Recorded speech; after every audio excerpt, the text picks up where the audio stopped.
दोस्तों Sai Nandini engineering academy आप सबको स्वागत है। आज पर दी पब्लिक डिमांड सब लोग बोल रहे हैं सर 2008 का से लेके 2016 तक जितना डीजीवीसीएल का क्वेश्चन है उसका प्रॉब्लम सॉल्व कीजिए। सब लोग स्टूडेंट भी बोल रहे थे सर ये सब थोड़ा सॉल्व कीजिए। तो मैं आज 2008 का 2008 का जो डीजीवीसीएल का क्वेश्चन पूछा हुआ है मैं उसको one by one question solve करने के लिए जा रहा हूँ। ठीक है, ध्यान देके सुनिए मैं क्या बोल रहा हूँ। पहले क्वेश्चन को डेप्थ एनालिसिस करना। कोई भी एग्जाम है, चाहे डीजीवीसीएल हो, चाहे यूजीवीसीएल हो, चाहे एमजीवीसीएल हो, चाहे गेटको एग्जाम हो, कोई भी एग्जाम हो, आपका उसका क्वेश्चन को पहला एनालिसिस करना चाहिए। तब जाके आपको क्रैक करना बहुत इजी हो जाएगा कंपेयर टू दी अदर। ठीक है, तो ये डीजीवीसीएल एग्जाम के लिए ओनली फॉर द 10,000 एप्लीकेंट है। ये बहुत आसान है। एक पोस्ट के लिए मिनिमम 20 से 30 कैंडिडेट को आपको क्रैक आपको हराना पड़ेगा, ओवरसीज करना पड़ेगा। इसलिए बहुत इजी है क्रैक करना डीजीवीसीएल। एप्लीकेंट बहुत कम है, पोस्ट ज़्यादा है कंपेयर टू डीजीवीसीएल है। इसलिए मैं वन बाय वन करके आपको बुझा रहा हूँ, समझा रहा हूँ क्या है क्वेश्चन पैटर्न, क्या है और उसका सोल्यूशन क्या है और डेप्थ एनालिसिस क्या है। ठीक है, तो let's start one by one हम करते हैं। ठीक है, तो ये है 2008 से लेकर 2000 क्वेश्चन। तो ये क्वेश्चन नंबर वन क्या पूछ रहा है? क्वेश्चन नंबर वन हमको क्या पूछ रहा है? क्वेश्चन नंबर वन पहले हम ध्यान से थोड़ा पढ़ेंगे क्वेश्चन नंबर वन को, उसके बाद आगे चलते हैं। ठीक है, क्वेश्चन नंबर वन क्या बोल रहा है? The boundary of protecting zone is determined by the location of. Question क्या पूछ रहा है? The boundary of protecting zone, ये जो प्रोटेक्टिंग जोन है उसका जो बाउंड्री है कौन डिसाइड करता है, बा उसका बाउंड्री का लोकेशन क्या है। ठीक है, ये क्वेश्चन पूछ रहा है। ऑप्शन क्या है, क्या बोल रहा है? ऑप्शन नंबर वन बोल रहा है सर्किट ब्रेकर। ये सर्किट ब्रेकर है कि नहीं? सर्किट ब्रेकर डिसाइड करता है। लोकल सर्किट ब्रेकर का के है कि पोटेंशियल ट्रांसफार्मर है कि आइसोलेटर है कि करंट ट्रांसफार्मर। ठीक है, चार ऑप्शन क्या है? One is call circuit breaker है कि नहीं, second is call potential transformer है कि नहीं, थर्ड इज कॉल आइसोलेटर है कि नहीं, and fourth is call current transformer. देखिए डेप्थ में देख रहा हूँ, ये क्या है? Only IQ level question. पहले क्वेश्चन क्या है? The boundary of the protecting zone. Protective zone मतलब कौन प्रोटेक्ट करता है, ये क्वेश्चन को ऑनलाइन कह दिया ना। The boundary of the protecting zone determined, ये प्रोटेक्ट कौन करता है को लोकेशन। कोई भी चीज है, चाहे ट्रांसमिशन लाइन हो कि डिस्ट्रीब्यूशन सेक्शन हो, कुछ भी है, इसको प्रोटेक्टिंग जोन कौन प्रोवाइड करता है, लोकेशन कौन है। तो ये पोटेंशियल ट्रांसफर होगा नहीं। आइसोलेटेड है, आइसोलेटेड भी हो सकता है, आइसोलेटेड ना आइसोलेटेड द सर्किट है ना, ओनली ब्रेक द सर्किट है ना, नॉट मेक द सर्किट है ना। लेकिन isolated no load condition applicable होगा, लोडेड कंडीशन एप्लीकेबल होगा, तो ये हमको यूज नहीं कर सकते। Current transform only for the measurement purpose के लिए है ना। ठीक है, तो इसको भी यूज नहीं कर सकते। लेकिन मेन चीज क्या है? Circuit breaker. Circuit breaker can isolate the circuit, circuit breaker can make और ब्रेक द सर्किट। मतलब ये क्वेश्चन वन क्या है, आपको जानना चाहता है आपका आईक्यू ठीक है कि नहीं। क्वेश्चन नंबर वन, ठीक है, क्लियर हो गया।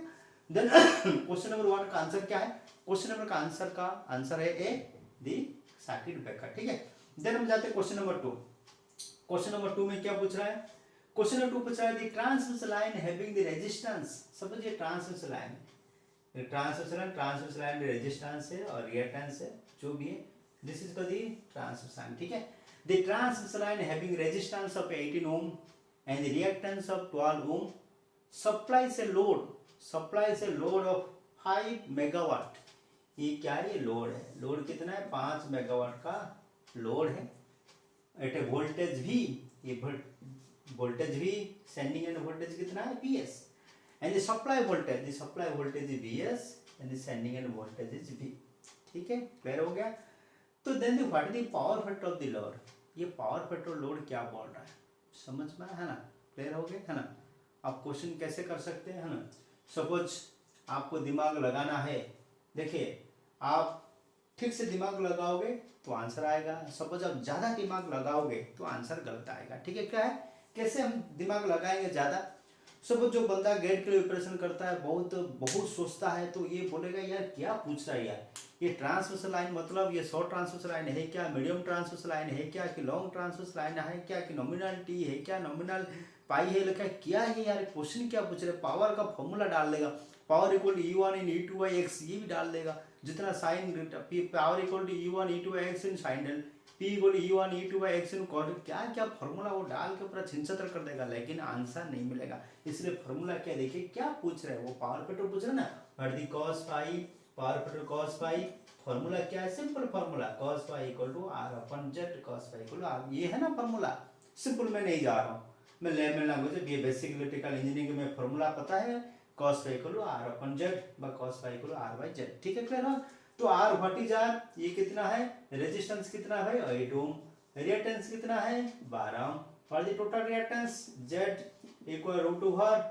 R स्क्वायर प्लस x का स्क्वायर, तो कितना हुआ रूट ओवर 18 का स्क्वायर प्लस 12 का स्क्वायर, लगभग 21 के आसपास आएगा, ठीक है क्लियर हो गया। Then cos y equal to R अपन what is R 18 by Z 21 something 0.8 something आएगा, what the power factor, power factor 0.8 lagging, ठीक है ना। तो ऐसे क्वेश्चन को, वो क्वेश्चन जो सेट करता है उसका दिमाग में क्या है, बंदा ये लिटिल बिट फॉर्मूला जानता है कि नहीं।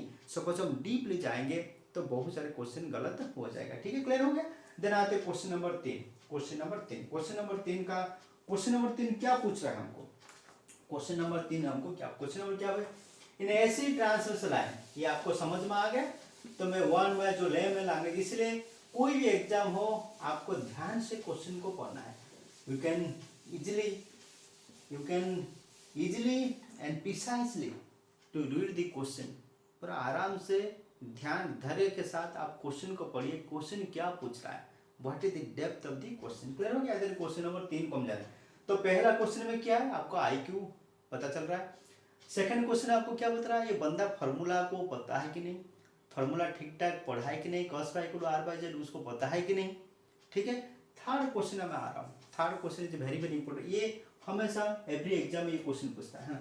इन ऐसी डिस्ट्रीब्यूशन सिस्टम, क्वेश्चन नंबर 3 क्या है, इन ऐसी, क्वेश्चन नंबर 3, क्वेश्चन नंबर 3 का मैं सॉल्यूशन कर रहा हूँ। इन ऐसी डिस्ट्रीब्यूशन सिस्टम यदि voltage is double, voltage double हो गया, वोल्टेज जितना वोल्टेज था वो डबल हो गया वोल्टेज, ठीक है, question is double, voltage double, and the power factor is constant, what is the power factor, cos phi by cos phi equal to constant, मतलब there is no role of the power factor, ठीक है, constant, then the copper required will be, है ना, then the copper कितना required है, तो ये बोल रहा है क्या है, सपोज कोई भी ट्रांसमिशन लाइन है, मैंने वोल्टेज को बढ़ा दिया तो मेरे को कितना मटेरियल चाहिए वो ट्रांसमिशन लाइन में, what amount the volume will required of the transmission line, ठीक है, चाहे कोई भी है, चाहे लॉन्ग ट्रांसमिशन लाइन हो कि शॉर्ट ट्रांसमिशन लाइन हो कि मीडियम ट्रांसमिशन लाइन है। सपोज हमने वोल्टेज को बिल्डअप कर दिया, वोल्टेज डबल कर दिया, सपोज 11 kV लाइन के जगह में हमने 22 kV का ट्रांसमिशन लाइन लगाया फॉर एग्जाम्पल, तो जितना कॉपर रिक्वायरमेंट होता था 11 kV में उसका कम होगा कि उसका बढ़ेगा कि उसका ट्रिपल हो जाएगा कि इसको 1/4 हो जाएगा, क्या होगा, समझ में आया। तो what is the voltage requirement of the transmission line, ठीक है क्लियर हो गया। तो ये क्वेश्चन को हम कैसे, how to solve this question, ठीक है, तो ये क्वेश्चन को आप कैसे सॉल्व करोगे, तो ये क्वेश्चन को सॉल्व करने के लिए आपके दिमाग में formula, what is the advantage of the high transmission line, है ना, उस एक टॉपिक है, क्या है टॉपिक का नाम लिख रहा हूँ, टॉपिक का नाम है पावर सप्लाई, पावर सप्लाई, ये सब टॉपिक है, पावर सिस्टम का पावर सप्लाई का टॉपिक है, सब टॉपिक है, ये सब टॉपिक क्वेश्चन आ रहा है, क्या है लिखा है, what is the advantage of the high transmission line, high transmission line का एडवांटेज क्या है, ठीक है ना।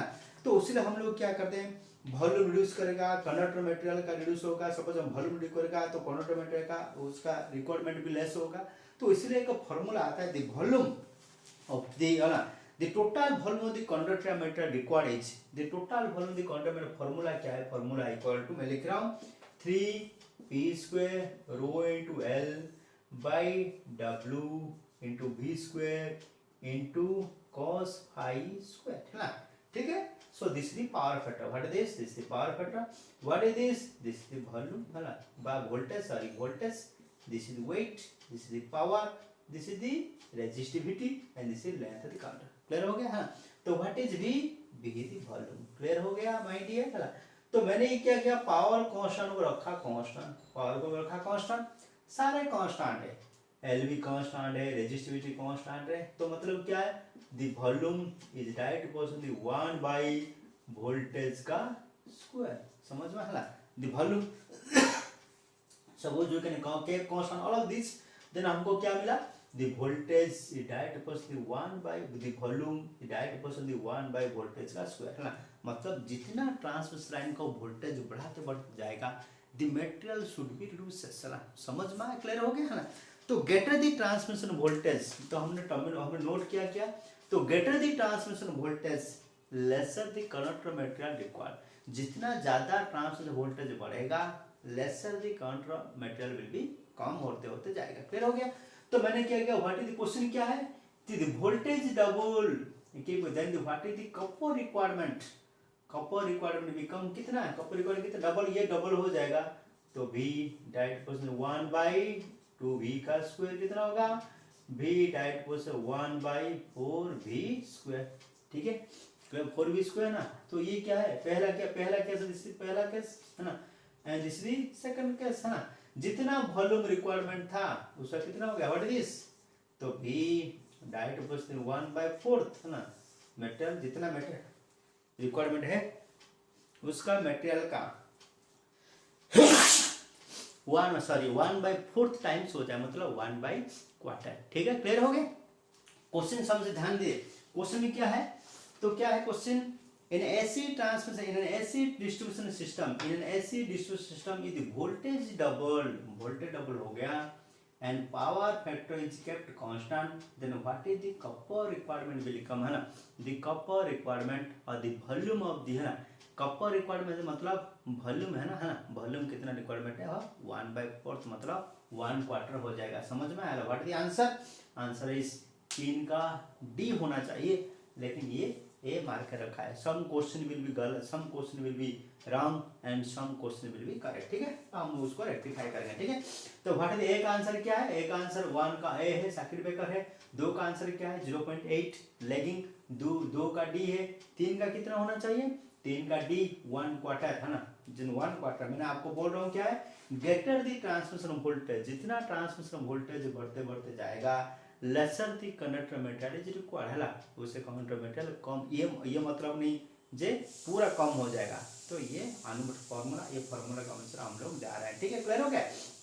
देन आज क्वेश्चन नंबर 4, क्वेश्चन नंबर 4 में क्या है, क्वेश्चन नंबर 4 बोल रहा है the capacitance voltage transformer, the capacitance voltage transformer CVT, question क्या पूछ रहा है, सीवीटी बारे में पूछ रहा है, क्वेश्चन क्या पूछ रहा है, सीवीटी बारे में पूछ रहा है। क्वेश्चन नंबर इज 4, है ना, question number 4, question number 4, question number 4, है ना, क्वेश्चन नंबर 4, है ना, क्वेश्चन नंबर 4, ठीक है ना, क्वेश्चन नंबर, है ना, क्वेश्चन नंबर 4, ठीक है। क्वेश्चन नंबर क्या है, सीवीटी के बारे में, सीवीटी मतलब क्या है, कैपेसिटर वोल्टेज ट्रांसफर, है ना। ये सीवीटी टर्मिनोलॉजी हमने कहाँ पढ़ा, ये सीवीटी जो चैप्टर है ये कौन सा चैप्टर में आता है, सबस्टेशन चैप्टर में आता है, सबस्टेशन, ठीक है ना। देखिए हमने पावर सप्लाई से लेके बेसिक इलेक्ट्रिकल इंजीनियरिंग से लेके और सर्किट ब्रेकर रिले से लेके हमने सबस्टेशन तक सारे क्वेश्चन वो कवर कर रहा है, ठीक है, all the question he can covering the division, ठीक है, क्लियर हो गया। इसलिए हमने कौन सा टॉपिक को छोड़ना है, कौन सा टॉपिक को लेना है, वो आपके ऊपर डिपेंड करता है, ठीक है। सबस्टेशन में हमेशा, अभी ये सीबीटी पूछा, अगले इस एग्जाम में 2021 में 5-6 कुछ एग्जाम होगा, वो वेब ट्रैप के बारे में पूछता, what is the function of the web trap क्या करता है, ठीक है।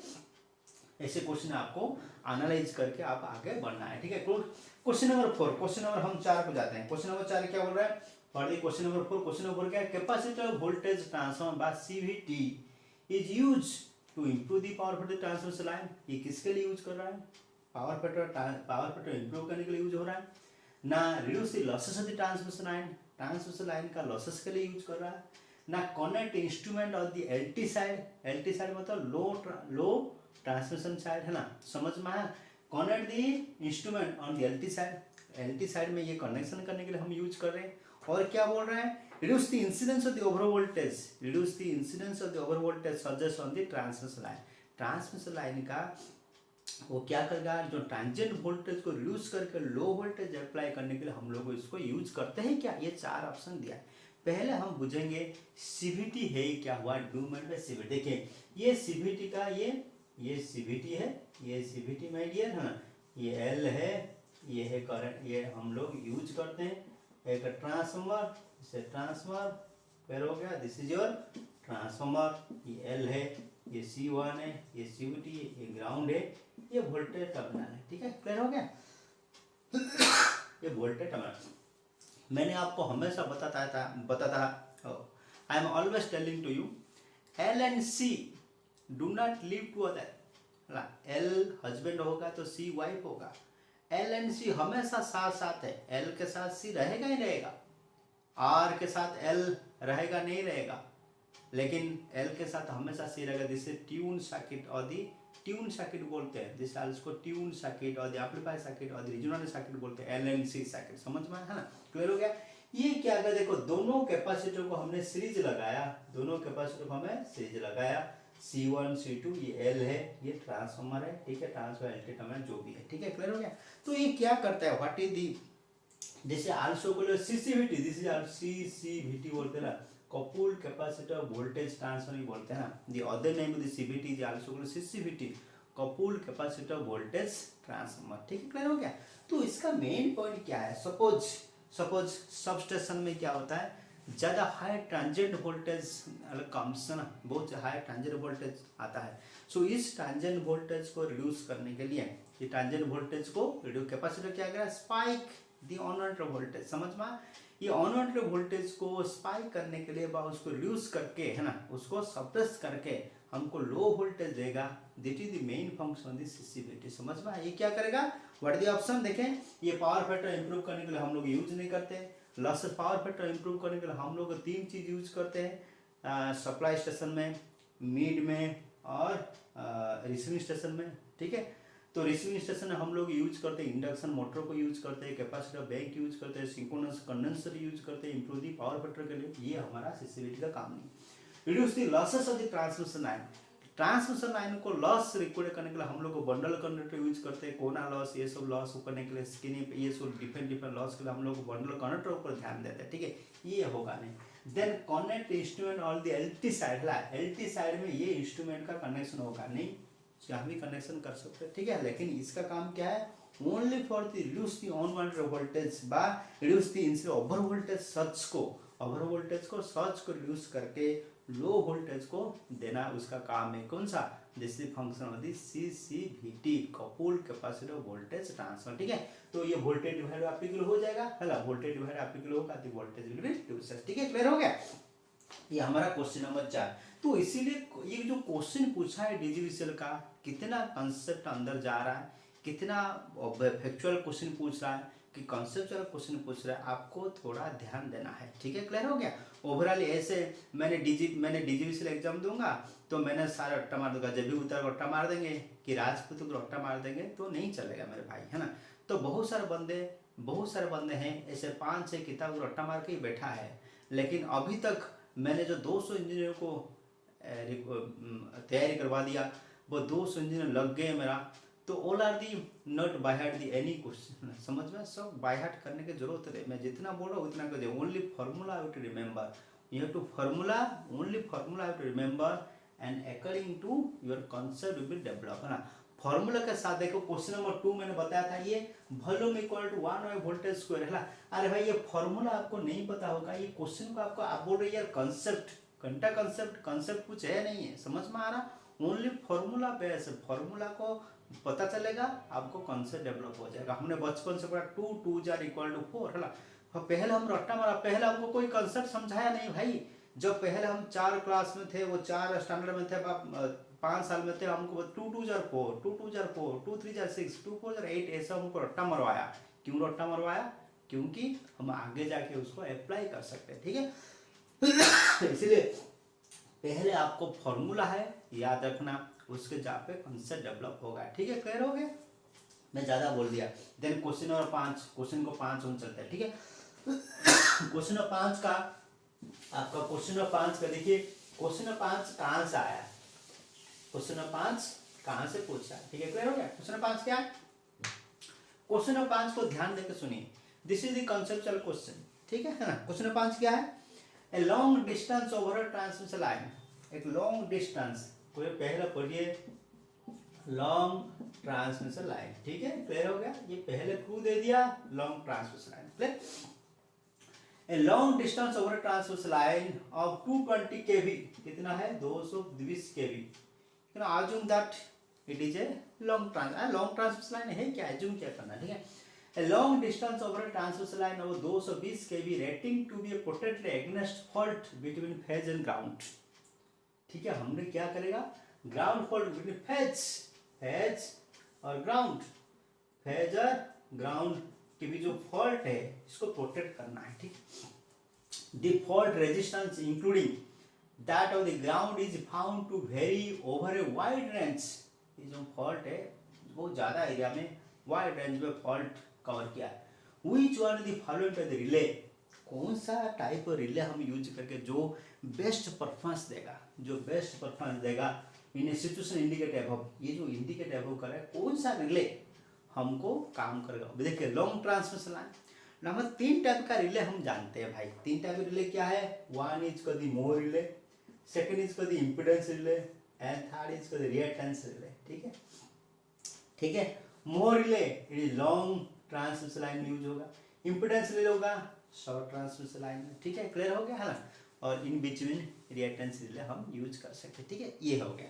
लेकिन यहाँ पे मोर रिले कहाँ पे नहीं है, मोर रिले मतलब लॉन्ग ट्रांसमिशन लाइन हम लोग आंख बुझ के मार सकते हैं मोर रिले, आंख बुझ के मार सकते हैं मोर रिले, ठीक है, क्लियर हो गया।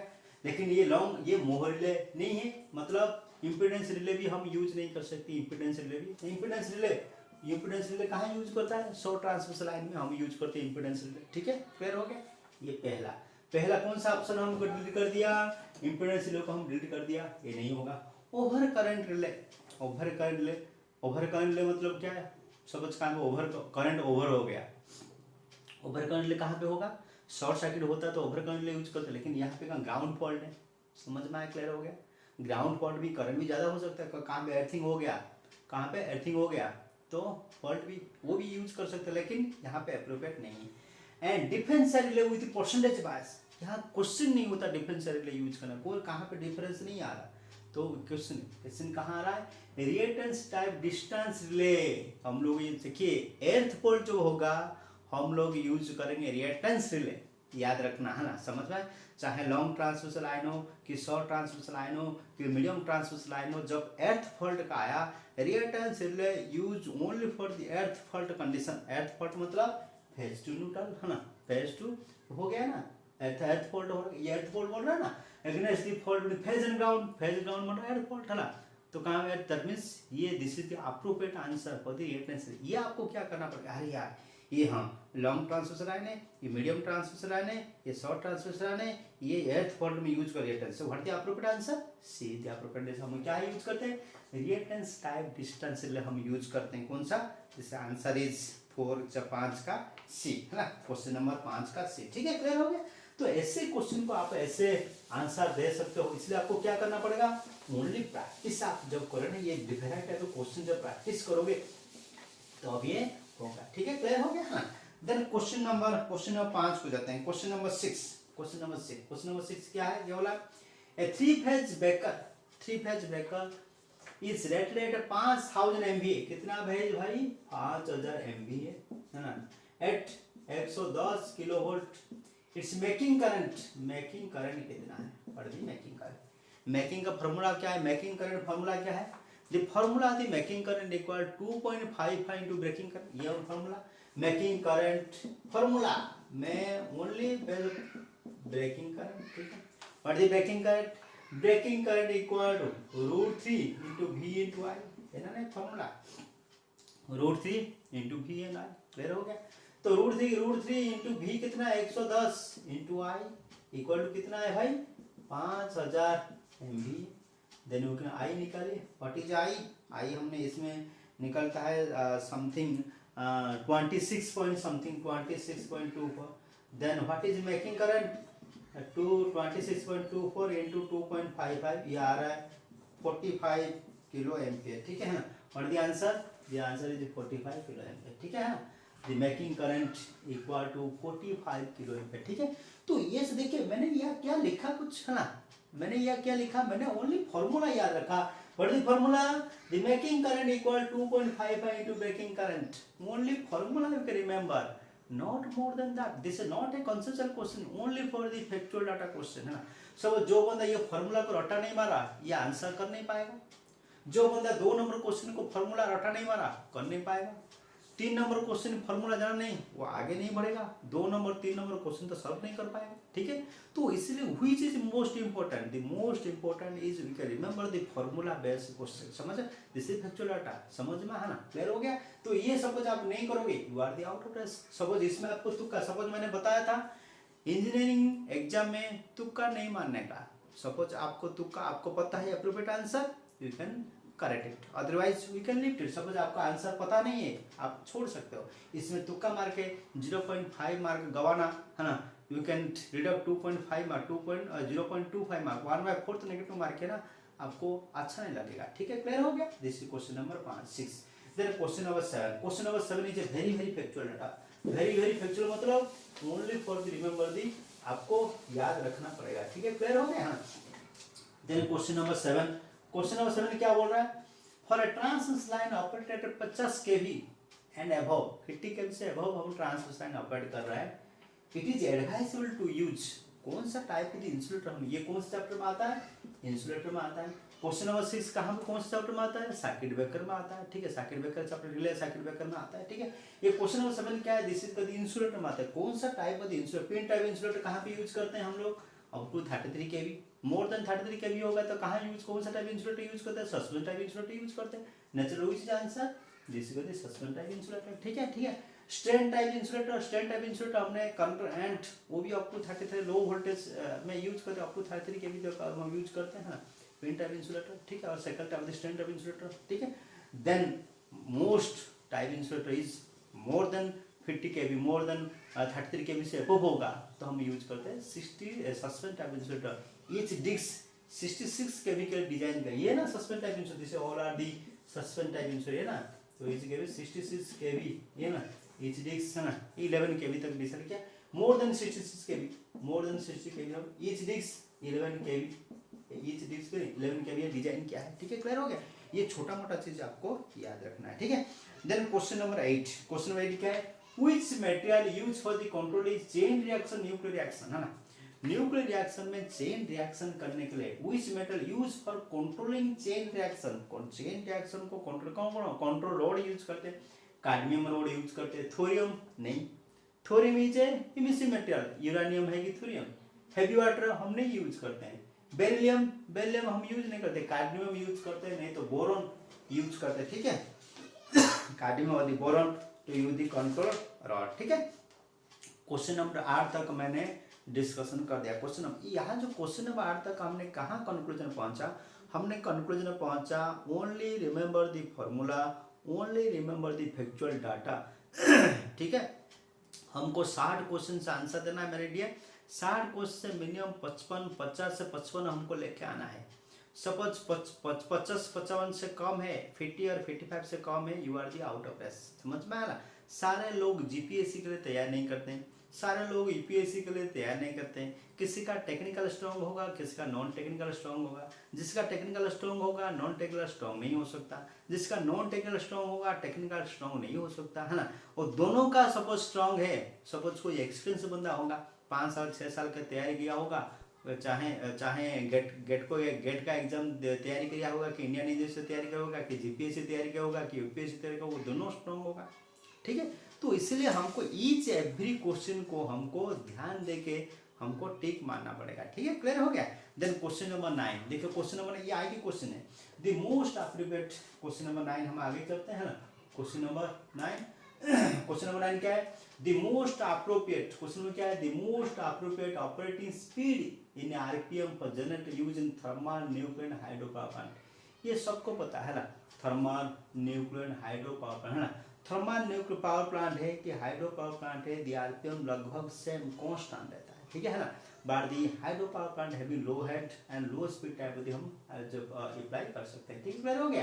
देखिए ये 4 ऑप्शन से हम लोग क्या, पहला ऑप्शन क्या है, 3300 1500 आरपीएम हो नहीं सकता, 1500 300 होगा नहीं, तो 3000 हो भी सकता है, 1900 700, देखिए कोई बंदा क्या करेगा, है ना, ज़्यादा जो पड़ता है ना वो ये मार्क आएगा यार, कम तो बढ़ा से कम है यार, ये 1000 RPM 900 RPM 750, लेकिन ये भी याद रखना 1000 RPM होगा नहीं।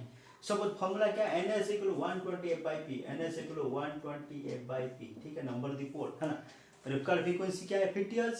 सपोज नंबर ऑफ पोल 2 हम करेंगे 50/2 कितना होगा भाई 60, तो मैक्सिमम कितना है 3000 RPM तक जाएगा।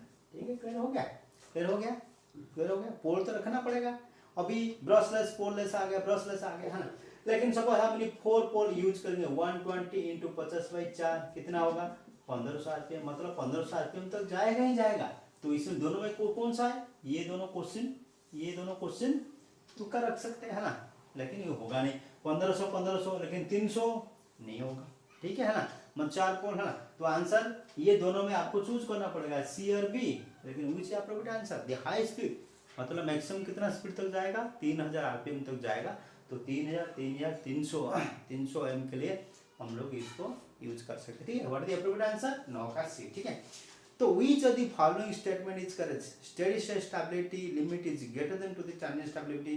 Steady state limit is equal to the transient stability. Steady state limit is less than the transient stability. No generalization can be made regarding the equality or otherwise the steady state stability and the transient stability. ये चार option पे आपको क्या याद रखना, देखो steady state stability है क्या एंड ट्रांजिएंट स्टेट स्टेबिलिटी है क्या, आपको ध्यान ये कहाँ पे आता है, ये लोड फ्लो में, बस स्टेबिलिटी में। ये कौन सा क्वेश्चन, ये क्वेश्चन कहाँ से आता है ना, पहला 6-9 नंबर क्वेश्चन कहाँ पे आया, hydro power plant, nuclear power, thermal power plant, ये जनरल आइडिया में ये क्वेश्चन पूछा है।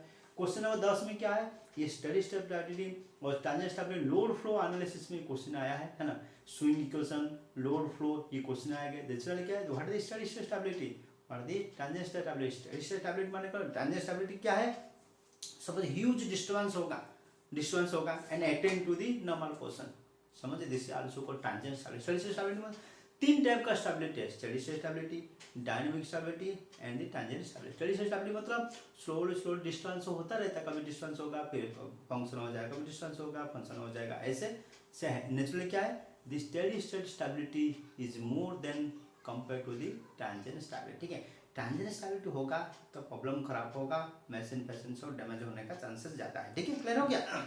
देन आते हैं question number 11, for a fault at the terminal of synchronous generator the fault current is maximum है ना।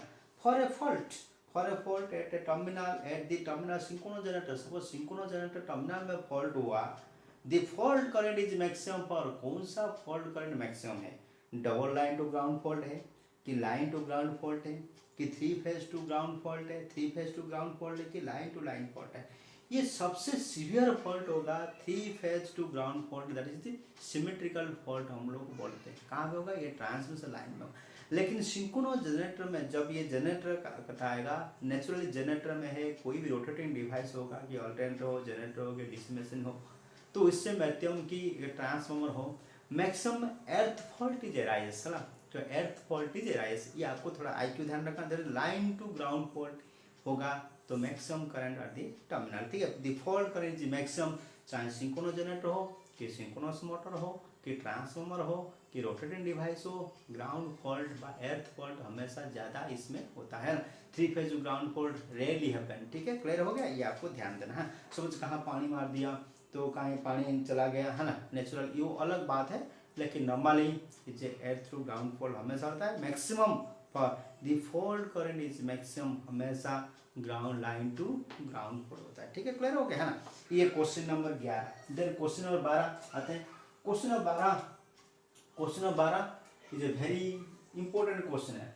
ये कहाँ पे आता है, देखिए question number 12, an industrial consumer has a daily load pattern, an industrial consumer has a daily load pattern of 2000 kilowatt 0.8 power factor lagging for 12 hours at 1000 kilowatt at 1000 kilowatt unity power factor for 12 hours find out the load factor। इसका load factor क्या होगा, देखा, this is very very important question है ना। ये question हमेशा every exam में question पूछता है, load factor, diversity factor, plant capacity factor है ना, then cold reserve, hot reserve है ना, कोल्ड रिजर्व क्या है, हॉट रिजर्व क्या है, cold capacity, hot capacity, reserve capacity, ये सारे क्वेश्चन ये चैप्टर में पूछता है। दैट लोड फ्लो है ना, उसको क्या कहते हैं बा डिफरेंट डिफरेंट टाइप के लोड फ्लो बोलते हैं ना, बा पावर सिस्टम बा load base power plant, peak power plant, ये चैप्टर में आया है। ठीक है, तो लोड फैक्टर का फॉर्मूला क्या है, लोड फैक्टर क्या है, load factor equal to average load by maximum demand, ये फॉर्मूला है ना भाई। और load factor is always less than 1। ठीक है, दो फॉर्मूला आपको याद रखना। ठीक है, load factor equal to average load by maximum demand. मैं आपको समझा रहा हूँ क्या है, कौन सा क्वेश्चन है, कहाँ से कौन सा तरीका से क्वेश्चन पूछ रहा है। ठीक है, तो load flow equal to average load by maximum demand, average load by maximum demand. और दी मैक्सिमम डिमांड क्या बोल, देखिए एवरेज लोड कैसे का, मैक्सिमम डिमांड क्या है हमको पता नहीं क्या है ये।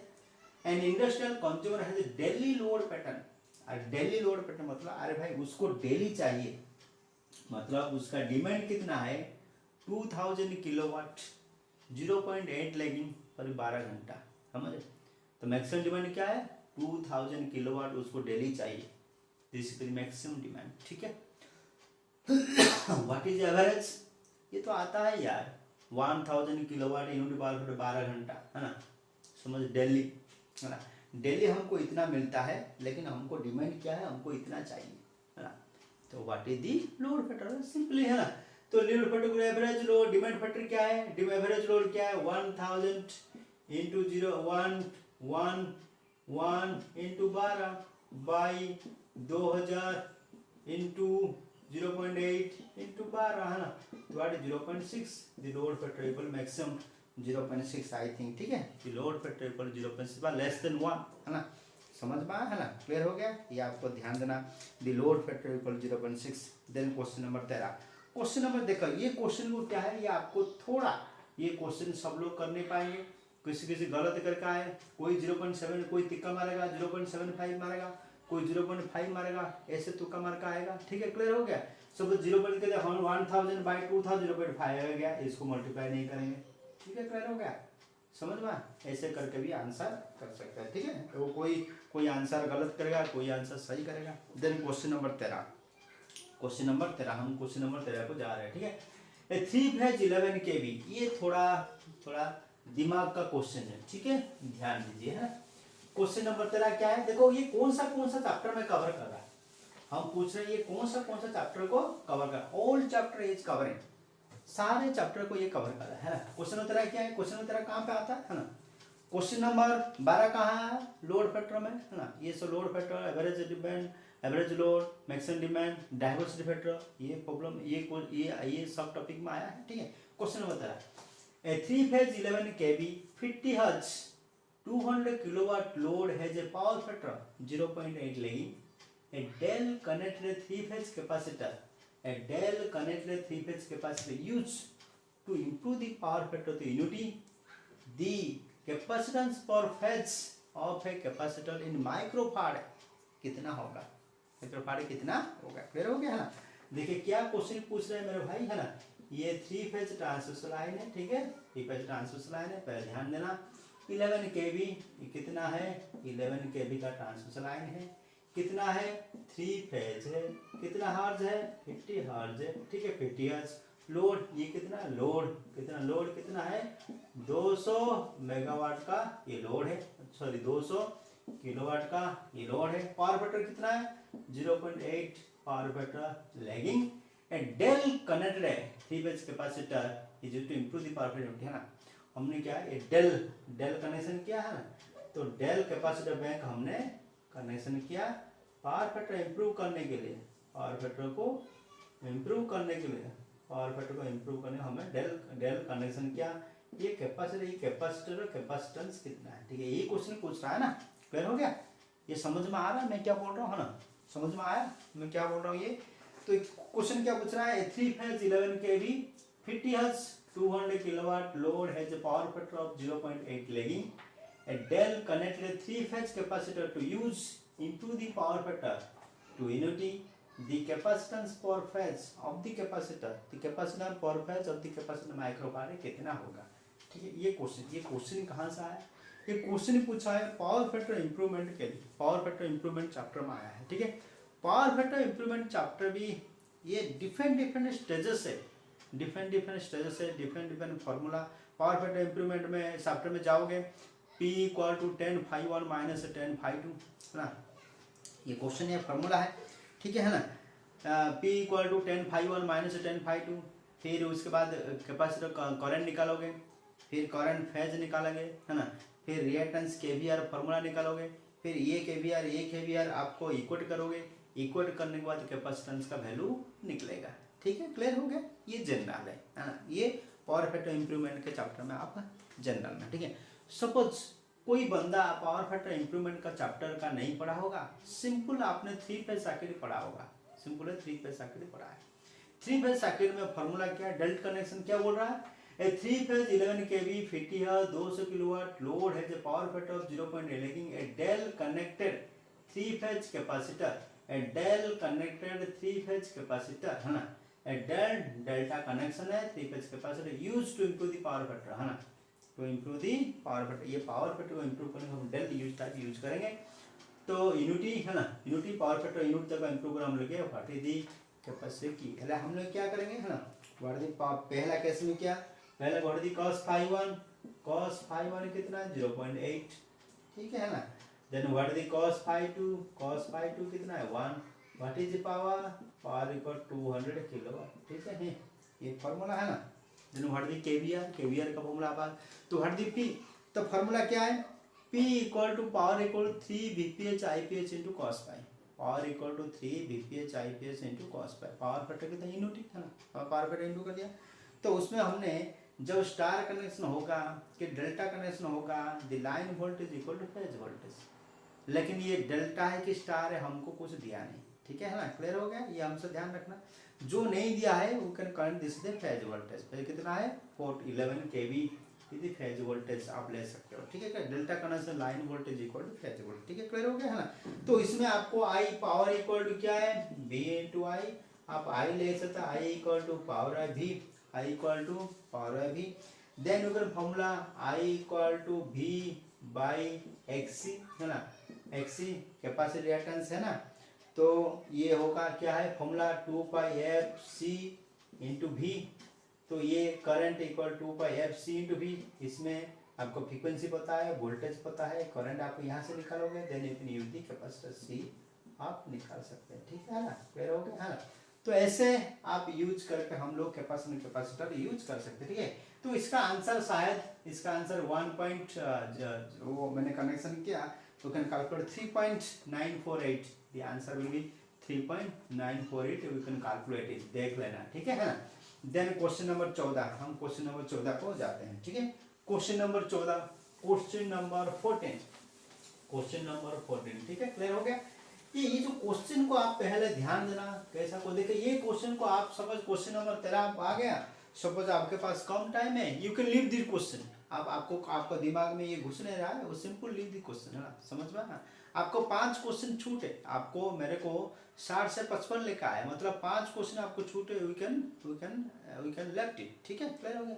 देन क्वेश्चन नंबर 14 लिखा, the characteristics impedance of the overhead transmission line, overhead transmission line का कैरेक्टरिस्टिक इंपेडेंस कितना है मैंने बताया, यानी the impedance of the overhead transmission line very करता है 400 ओम, है ना, 400 से 500 तक, तो ये होगा 400 500, पहला आंसर है, ठीक है, क्लियर हो गया, है ना, we can answer it. Question number 15, the rate of rise of restriking voltage R V, तो फार्मूला क्या, R V equal to Vm by pi root over LC, ये फार्मूला है ना, तो Vm ना 2Vm, that is also 2Vm, है ना, तो the rate of rise of restriking voltage equal 2Vm, देखो मैंने जो लिख रहा हूँ ओनली फार्मूला बेस इन लिख रहा हूँ ना, the rate of rise of restriking voltage equal 2Vm by pi root over LC, 2Vm का है maximum voltage, 2Is by pi LNC tangent, ठीक है, क्लियर हो गया।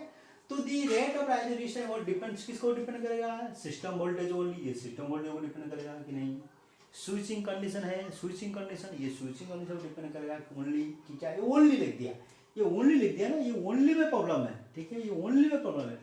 सर्किट पावर फैक्टर ओनली लिखा नहीं, तो 3 ओनली लिखा, तो इसको हम एलिमिनेट कर सकते हैं, what is the answer, circuit power factor switching condition है ना, पावर फैक्टर ऊपर डिपेंड करेगा, स्विचिंग कंडीशन ऊपर डिपेंड करेगा, स्विचिंग कंडीशन गिफ्ट ऊपर डिपेंड करेगा, एल एंड सी ऊपर डिपेंड करेगा, सिस्टम वोल्टेज ऊपर डिपेंड करेगा, सब कुछ डिपेंड करेगा। ठीक है, सपोज ये डी के बदले ऑल ऑफ दी जब होता तो ऑल ऑफ दी आंसर करके आते। ठीक है, क्लियर हो गया। लेकिन इसमें क्या लिखा है, स्विचिंग कंडीशन पर डिपेंड करेगा, पावर फैक्टर पर डिपेंड करेगा, सिस्टम वोल्टेज पर डिपेंड करेगा, है ना। ठीक है, तो व्हाट द आंसर 15 का डी। क्लियर हो गया, तो व्हाट द आंसर 15 का डी, है ना। Then question number 16, the SF6 gas has excellent heat transfer properties because, है ना। क्या आपको सब पता है, it is SF6 circuit breaker में ये क्वेश्चन आता है, आप आराम से इसको आपको यूज कर सकते हैं।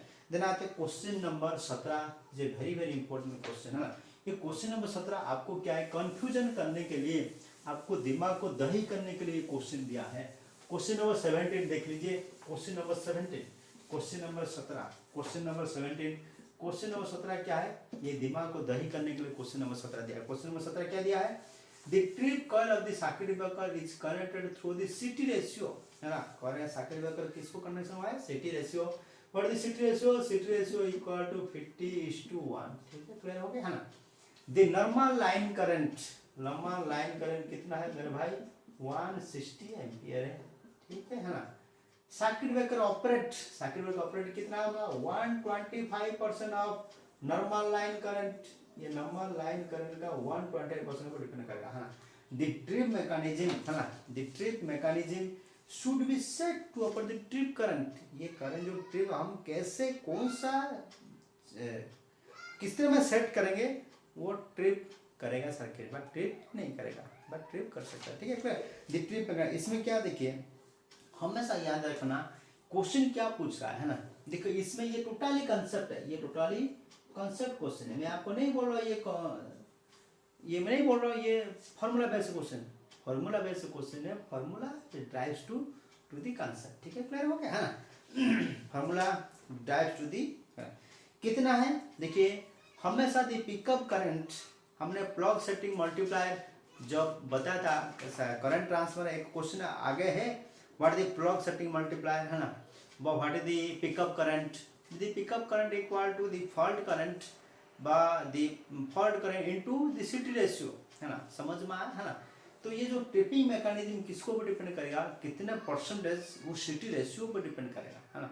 CT का रेशियो पर डिपेंड करेगा। ठीक है, कितना परसेंटेज है, 120% द IL लोड करंट। लेकिन ये किसको पर डिपेंड करेगा, ये depend upon the CT ratio.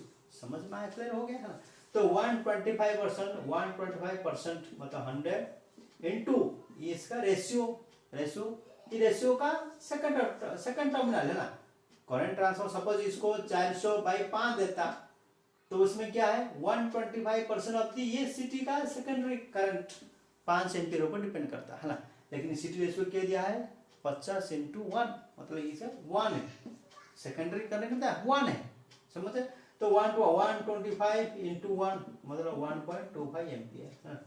Suppose normally हम करते हैं कितना है, 50/5 में करते हैं, तो कितना है 1.25 into 5 कितना है 6.25 एम्पियर, है ना। इधर इसमें सेट करते हैं, नहीं तो इसमें सेट करते हैं। ठीक है, क्लियर हो गया। तो what is the answer, answer is none of this. इधर 1.25 में सेट करेंगे, है ना। 50:1 होगा तो 1.25 सेट करेंगे, 50:5 होगा तो 6.25 हम उसको सेट करेंगे। ठीक है, तो setting current will depends upon the trip current will depends upon the 125 of the fault current into CT ratio, CT के रेशियो पर डिपेंड करेगा। ठीक है, क्लियर हो गया, है। देन हम आते हैं क्वेश्चन नंबर 18, क्वेश्चन नंबर 18। ठीक है, क्वेश्चन नंबर 18 क्या है, the rating of the circuit breaker is normally, question number 18 आगे बढ़ते हैं ना। Question number 18, the rating of the circuit breaker, the rating of the circuit breaker is normally specified in terms of, मैंने बताया circuit breaker का 2 rating है ना। Circuit breaker का 2 रेटिंग है ना। हमेशा मैं आपको बहुत बता रहा था, हमेशा मेरे स्टूडेंट को हमेशा पता, सर्किट ब्रेकर का 2 रेटिंग है, breaking current and making current, है ना। One is the breaking current and other is the making current. The breaking current depends on the RMS value, by the making current determine the peak value, ठीक है ना। जो circuit breaker normally will depends upon the making current, not on the breaking current, make or break the circuit breaker, similar ना। Similarly breaking current भी दो type का है, symmetrical asymmetrical, है ना, सिमेट्रिकल एसिमेट्रिकल। अमेरिका में जो यूज करते हैं सिमेट्रिकल, हम लोग यूज करते हैं ऑन सिमेट्रिकल एसिमेट्रिकल, ठीक है, बहुत सारे कॉन्सेप्ट है, ठीक है। तो हम लोग यूज करते हैं making current will depends on the pickup value, the rating of the circuit breaker normally specified in terms of the pickup value not upon the RMS value, ये हमेशा याद रखना है, ठीक है। The ratio of reset to pickup current, the ratio of reset to pickup current of induction copper, देखिए ये minutely पूछ रहा है, मतलब थोड़ा डीपली पूछ रहा है ना, डीपली मतलब नॉर्मली पूछ रहा है, नॉर्मली लेकिन थोड़ा फैक्चुअल डाटा के साथ पूछ रहा है ना। The ratio of reset to pickup current of an induction copper relay naturally less than 1 approximated to the 1 millisecond ऊपर डिपेंड करता है, कौन सा, the pickup current, ठीक है ना। The ratio of the reset to pickup ये 0.9 है, ये हमेशा आपको याद रखना, ठीक है। The relay inverse time, the relay with inverse time characteristic operate in, ये 5 to 10 मिलीसेकंड ऊपर डिपेंड करता है ना, 5 to है ना 10 मिलीसेकंड, है ना 5 to 10 सेकंड, है ना 5 to 10 second, 10 to 20 second and about 25 second, नहीं 10 to 20 सेकंड होगा नहीं, 25 सेकंड होगा नहीं, 5 मिलीसेकंड भी नहीं हो सकता है ना, लेकिन normally will depends upon the 5 to 10 second. The relay with inverse time characteristic will operate within the time 5 to 10, है ना, ये आपको याद रखना। Then question number 21, question उठाने क्या है, if the fault current is 200 ampere, the relay setting is 50% of the current transfer ratio 400/5, what is the plug setting multiplier, है ना। तो PSM है क्या, what do you mean by the plug setting multiplier, clear हो गया, है ना। ये क्वेश्चन हमेशा पूछता है, एवरी एग्जाम में ये पूछता है, what do you mean by the plug setting multiply, है ना, ये एवरी एग्जाम में, हर एग्जाम में ये क्वेश्चन हमेशा पूछता है, प्लग सेटिंग मल्टीप्लाई क्या, पिकअप करंट क्या, फॉल्ट आउट करंट क्या, हमेशा पूछता है, ठीक है ना।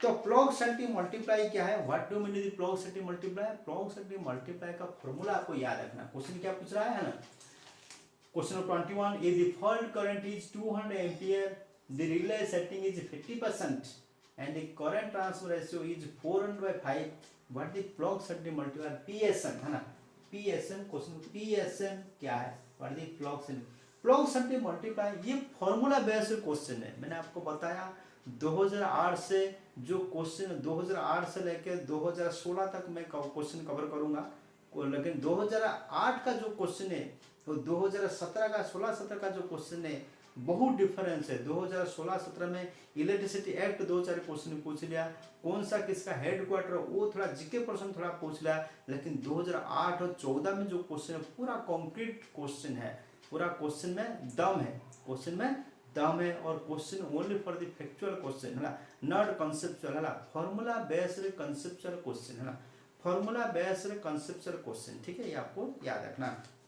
देन आते हैं PSM, प्लग सेटिंग मल्टीप्लाई है क्या, what do mean by the PSM, question number 21, question number 21, और क्वेश्चन पीछे का जो क्वेश्चन था मैंने लिखा अभी, जे सेटिंग करंट, है ना, किसको डिपेंड करेगा, करंट ट्रांसफार्मर ऊपर सेकेंडरी पे डिपेंड करेगा, है ना। तो PSM का formula plug setting multiply equal to formula, plug setting multiply formula क्या है, fault current relay coil by pickup current, है ना, फॉल्ट करंट, है ना, फॉर्मूला, है ना, fault current by pickup current, समझ में, पिकअप करंट, ठीक है, क्लियर हो गया, है ना।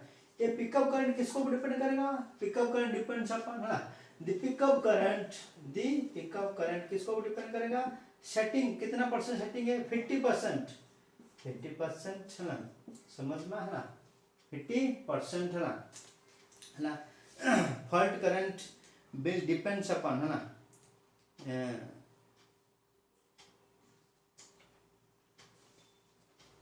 फॉल्ट करंट आपको दे दिया 2000 है, ठीक है ना।